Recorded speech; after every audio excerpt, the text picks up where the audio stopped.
지난 한 해 소상공인연합회는 급변하는 대내외 경제 환경 속에서 소상공인들의 생존과 성장을 위한 중추적인 역할을 수행하며 괄목할 만한 성과를 거두었습니다. 소상공인의 목소리를 정책에 적극 반영하고 당면한 위기에 신속하게 대응하는 데 주력했습니다. 이는 소상공인의 현실적인 어려움을 정책화하고 미래 경쟁력을 확보하는 중요한 발판이 되었다고 생각합니다. 소상공인 정책 역량 강화 및 이상 재고. 먼저 취임 즉시 현안 과제를 60여 개로 정리하여 정부와 국회에 정책 과제를 제안하며 소상공인들의 현장 목소리를 정책에 반영하는 데 주력했습니다. 이는 소상공인들이 단순한 경제 주체를 넘어 소상공인들이 정책 결정 과정의 중요한 파트너로 인정받는 계기를 만들었다고 생각합니다.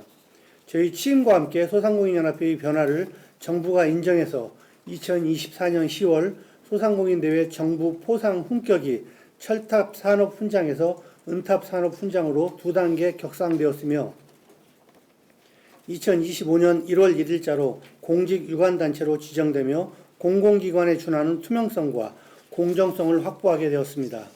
이는 소상공인연합회의 위상을 한층 높이는 동시에 정책 제안의 무게감을 더하는 중요한 성과라고 생각합니다. 취임 이후에 당시 더불어민주당 이대명 당대표, 우원식 국회의장 등 주요 정치 지도자를 만나 소상공인들의 어려움을 직접 전달하고 대규모 추경 편성, 소득공제 확대 등 실질적인 지원책을 건의했습니다.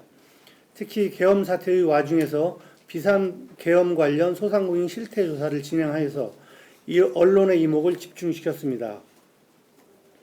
이와 같은 과정을 통해 소상공인을 위한 추경 편성과 연이은 소상공인 지원 대책이 발표되었고 착한 선결제운동 등 소상공인을 돕기 위한 운동이 사회적으로 펼쳐지기도 하였습니다. 그래서 2025년도 경제정책 방향에 소상공인 연합회의 정책 제안이 실현되는 결과를 가져왔습니다. 소상공인연합회의 건의가 수용되어 경기 침체로 어려움을 겪는 소상공인들을 위해 대출원금 장기 불안을 상환 프로그램이 도입되었습니다. 정상 차주에게는 최대 10년, 폐업 예정자에게는 최대 30년까지 상환 기간을 연장함으로써 소상공인들의 숨통을 틔워주었습니다. 또한 새출발기금 대상 확대를 통해 금융 사각지대에 놓인 취약 차주들에게 재기의 기회를 제공했으며 전기료 등 소상공인 부담 경감 크레딧 사업이 펼쳐지기도 하였습니다. 이러한 결과로 3월에는 사상 처음으로 경제부처 합동 민생경제점검회의가 소상공인연합회 마포센터에서 열리기도 하였습니다. 대선 정책 과제 건의에 대해서 말씀드리겠습니다. 소상공인연합회는 대선을 앞두고 25대 핵심 정책 과제를 비롯한 110개 대선 정책 과제를 발표하고 주요 정치권에 전달하였습니다. 교수 등 전문가 여러분과 함께 심의를 거친 정책 과제들은 정치권의 대선 과제로 반영되는 뚜렷한 성과를 가져왔습니다. 그중 최우선 과제가 중기부의 소상공인 전담 차관을 신설하자는 문제였는데 지난 9월 3일 소상공인연합회를 찾아주신 정청래 민주당 대표님께 직접 제가 건의드려서 7일날 발표된 것으로 알고 있습니다. 소상공인들의 경사가 아닐 수 없습니다. 이렇듯 새 정부 들어 소상공인연합회의 정책 과제들이 하나씩 현실화되고 있으며 이는 소상공인의 위기에 정부가 귀 기울이고 소통한 결과물이라고 생각합니다. 특히 지난 4월 2일에는 이재명 당시 민주당 대표님과 간담회를 소상공인연합회에서 진행했는데 장애인용 키오스크 의무화 적용 이외 국세 납부 시 카드 수수료 문제, 전기요금 등 공과금 부담 완화, 상가 관리비 문제, 온라인 플랫폼법 제정 등 공정화, 소상공인 복지법 제정 등 소상공인 위기 극복을 위한 다양한 방안을 건의하였습니다.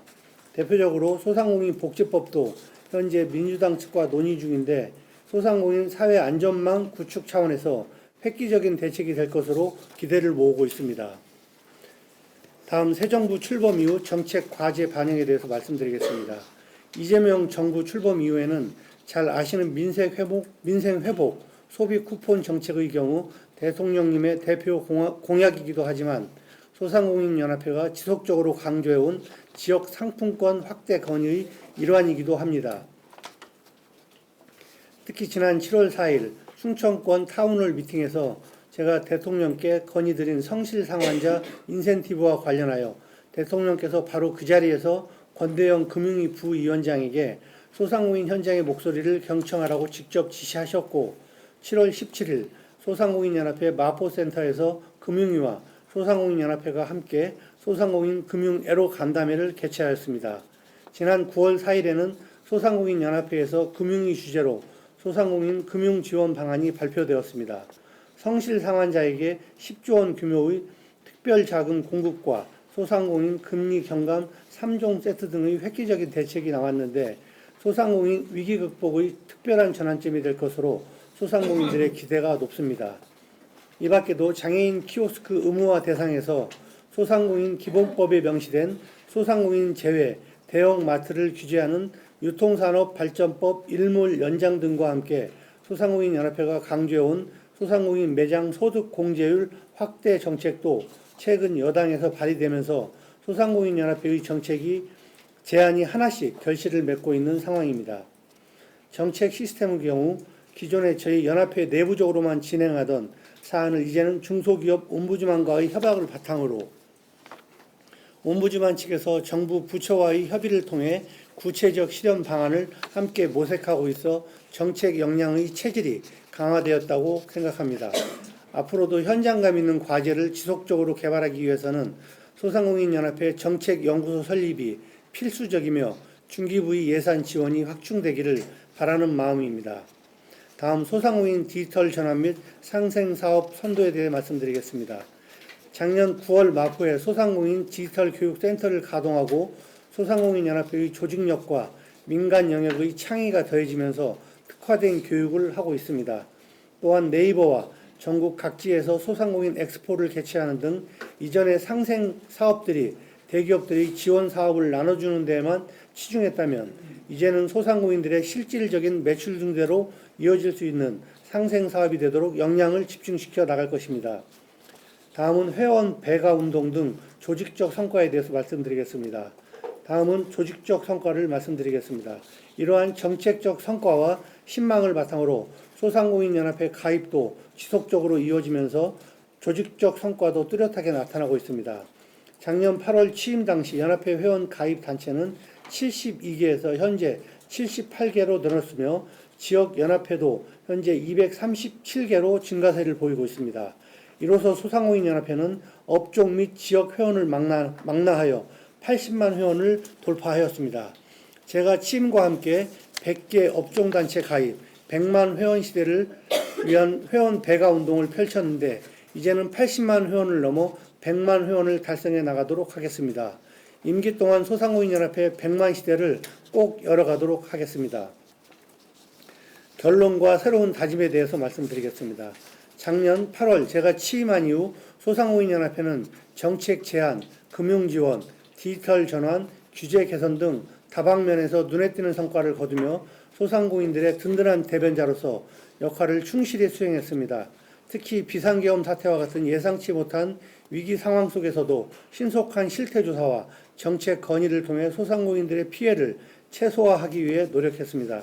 앞으로도 소상공인연합회는 현장 중심의 활동을 강화하고 정부 및 국회와의 협력을 통해 소상공인들이 더 나은 환경에서 사업을 영위할 수 있도록 최선을 다할 것입니다.